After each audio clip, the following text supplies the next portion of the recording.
नमस्कार साथियों, स्वागत करता हूं आप सभी का एक बार फिर से नए वीडियो में। साथियों, हाल ही में ताइवान के कुछ नेताओं के द्वारा भारतीयों के ऊपर कुछ ऐसे आरोप लगाए गए हैं जिनको लेकर काफ़ी ज़्यादा चर्चाएं हो रही हैं। दरअसल क्या है कि आने वाले समय में ताइवान में इलेक्शन है और इलेक्शन चुनाव प्रचार के दौरान वहां के नेताओं के द्वारा भारतीयों के ऊपर कुछ ऐसे कमेंट्स किए गए हैं, ऐसे मतलब कि होर्डिंग्स लगाए गए जिनमें भारतीयों को ताइवान में पूरी तरह से निषेध करने की मांग कही जा रही है। अब साथियों, ये पहली बार नहीं है, इससे पहले भी वहाँ की जो विपक्षी पार्टियां हैं उन्होंने भारतीयों को आरोपी तक कहा था, जिसको लेकर काफ़ी ज़्यादा चर्चाएं हुई थी।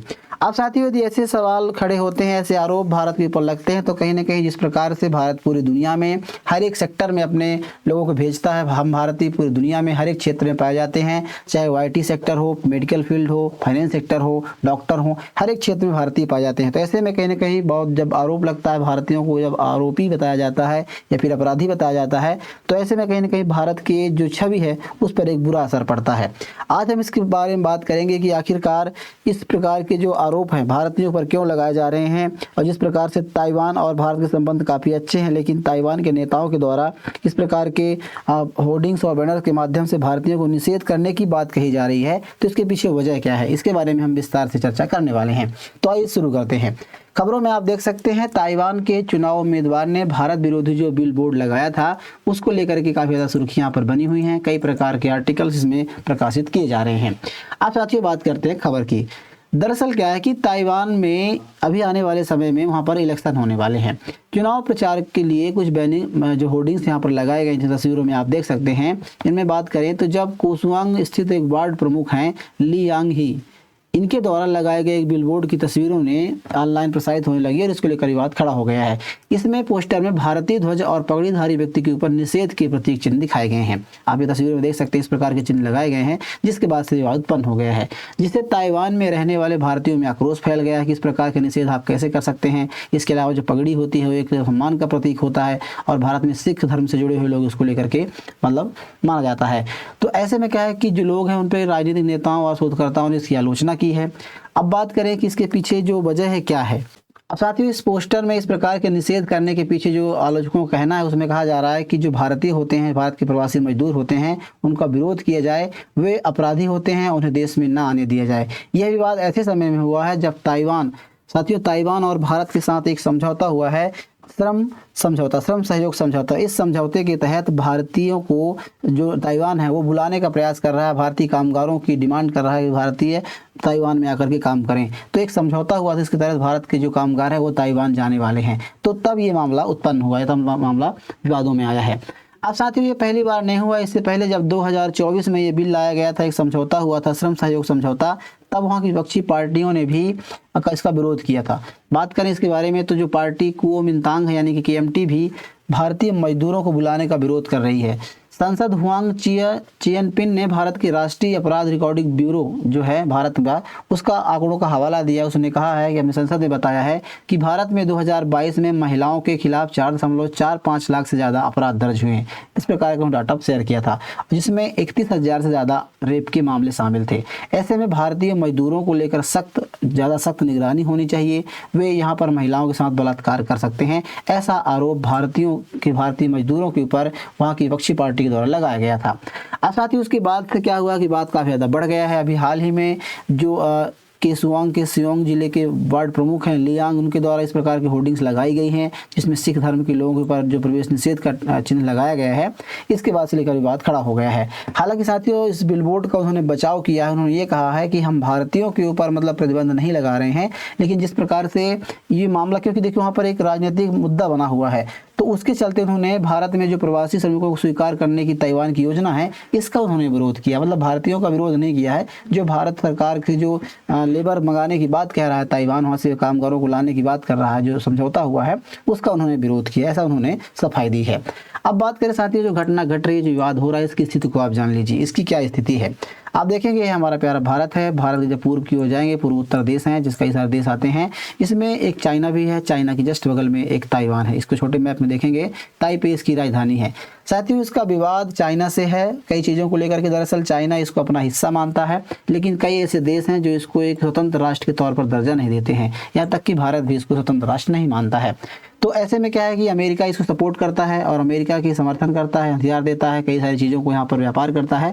ऐसे में आने वाले समय में चाइना और ताइवान को लेकर के एक बहुत मतलब ऐसा लगता है चिंता लगातार बनी रहती है। कभी भी चाइना लगातार बोलता है कि हम इसे बलपूर्वक हथियार लेंगे, तो उसके बाद से ऐसा लगता है कि चाइना और ताइवान के बीच आने वाले समय में हो सकता है कि युद्ध जैसे हालात देखने को मिल जाएं। तो ऐसे में इस प्रकार से बातें निकल के आ रही हैं। और अब साथियों यहाँ पर क्या है कि यहाँ की जो आबादी है, जन्म दर है, लगातार घट रही है। यहाँ की लोगों की संख्या काफ़ी कम, कामगारों की संख्या काफ़ी कम हो गई है। ऐसे में भारत के साथ एक समझौता हुआ था 2024 में। इसके तहत क्या है कि भारतीयों को 1000 भारतीय मजदूर इस साल के अंत तक ताइवान जाने वाले थे। इसके बाद अगर व्यवस्था सही चलती है और उद्योगों की मांग वहाँ पर बढ़ती है, जो कामगारों की मांग बढ़ती है, तो संख्या और भी आगे बढ़ाई जा सकती थी। ऐसा समझौता हुआ था। अब साथ ही वहाँ पर क्या स्थिति इसके बारे में बात करें, दरअसल क्या है कि जन्म दर है वहाँ पर काफ़ी ज़्यादा कम हो रही है, आदमी बूढ़े हो रहे हैं और युवाओं की संख्या काफ़ी ज़्यादा कम होती जा रही है। इसका असर खास करके फैक्ट्री, खेती, निर्माण और बुजुर्ग की देखभाल के क्षेत्रों में पड़ रहा है, क्योंकि यहाँ पर कामगारों की आवश्यकता है।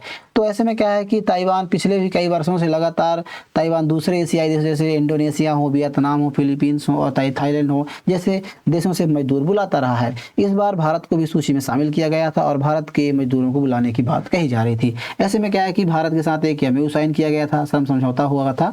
इसका मकसद था कि ताइवान में जो बढ़ती कामगारों की कमी है उसको पूरा किया जाए और भारतीय लोगों को वहाँ पर रोजगार दिया जाए, इस प्रकार की व्यवस्था करना था। इसके तहत समझौता हुआ था। अब साथियों जैसे क्या है कि भारत और ताइवान, जैसे कि मैंने बताया कि भारत इसको स्वतंत्र राष्ट्र नहीं मानता है, स्वतंत्र देश नहीं मानता है। इसका चीन का मतलब कोई स्वतंत्र देश के रूप में प्राथमिकता नहीं देता है। इसके बावजूद भी भारत के साथ इसको लेकर काफ़ी सारे व्यापार होते हैं। भारत और ताइवान के बीच में बात करें तो व्यापार लगातार बढ़ रहा है। अभी भारत इनसे सबसे ज़्यादा मात्रा में इलेक्ट्रॉनिक्स, चिप्स, मशीनरी और टेक्नोलॉजी के उत्पादों को खरीदता है। इसके अलावा भारत तरफ से यहाँ पर फार्मा सेक्टर, केमिकल्स, स्टील और IT सेवाएँ यहाँ पर जो ताइवान है उसको प्रोवाइड की जाती है। तो इसके अलावा भी और कई चीज़ों को लेकर के भारत के साथ समझौते हैं, क्योंकि जो ताइवान है साथियों दुनिया का सबसे बड़ा सेमीकंडक्टर हब माना जाता है। दुनिया की जो सबसे बड़ी चिप कंपनी है जिसे ताइवान सेमीकंडक्टर मैन्युफैक्चरिंग कंपनी कहते हैं, TCMS कहते हैं, वो वर्तमान में ताइवान में है। और एप्पल हो, एनवीडिया हो, कॉलकॉम हो जैसी बड़ी बड़ी जो IT कंपनियां उनके लिए चिप्स बनाने का काम करती हैं। तो ऐसे में भारत चाहता है कि जो ताइवानी कंपनियां भारत में चिप मैन्युफैक्चरिंग करें और निवेश करें, तो काफ़ी भारत के साथ संबंधों को मजबूत करने का प्रयास करती है। इसके अलावा चीन विवाद है, जिसे मैंने बताया आपको कि चीन के साथ इसका विवाद है। चीन लगातार कहता रहा है कि कभी भी इस पर हम बलपूर्वक हमला कर सकते हैं, तो आए दिन के साथ तनावपूर्ण से देखने को मिलती रहती है। इसके अलावा भारत के बारे में और बात करें, जैसे भारत के जो लोग हैं, इंजीनियर हों, सेमीकंडक्टर्स हों, इसके अलावा कई क्षेत्र के लोग जो हैं यहाँ पर पढ़ने के लिए भी जाते हैं। तो मतलब एक स्किल इंडियन वर्कर में काफ़ी ज़्यादा रुचि दिखाता है ताइवान। तो काफ़ी ज़्यादा संबंध भारत से अच्छे हैं इसके लेकर के। अब अभी हाल ही में जिस प्रकार से इस प्रकार की टिप्पणियां की गई हैं और अपने पोस्टरों में नस्लभेदी टिप्पणियां की जा रही हैं, हालांकि इसका बचाव भी किया जा रहा है, जिसमें से ताइवान में रहने वाले लोगों ने इसकी आलोचना की है। पोस्टर पे जो वायरल हो रहा है इसको लेकर के आलोचना की है और स्पष्ट और प्रत्यक्ष नस्लभेदी जो भेदभाव किया जा रहा है इसको लेकर के भी आलोचना की गई। इसके अलावा जो भारत में ताइवान की एक मतलब कि प्रतिनिधि कार्यालय है, मुख्य प्रतिनिधि कार्यालय देख सकते हैं, ताइवान इन इंडिया, इसने उन्होंने कहा है कि इसको अपने से अलग कर लिया है। उन्होंने कहा है कि जो आर्थिक और सांस्कृतिक केंद्र है इसके द्वारा जो भारतीयों के खिलाफ भेदभावपूर्ण जो टिप्पणियां की गई है इसकी उन्होंने कड़ी निंदा की है। इसके अलावा ट्वीट में आप देख सकते हैं कहा है कि Taiwan has long been committed to planning the introduce of Indian migrants worker regarding the recent discrimination, मतलब कि भारतीयों के साथ जो समझौता हुआ है तो उसके लगातार जो भारतीय ताइवान है लगातार प्रयास करेगा और मजदूरों को मतलब इनवाइट करता रहेगा।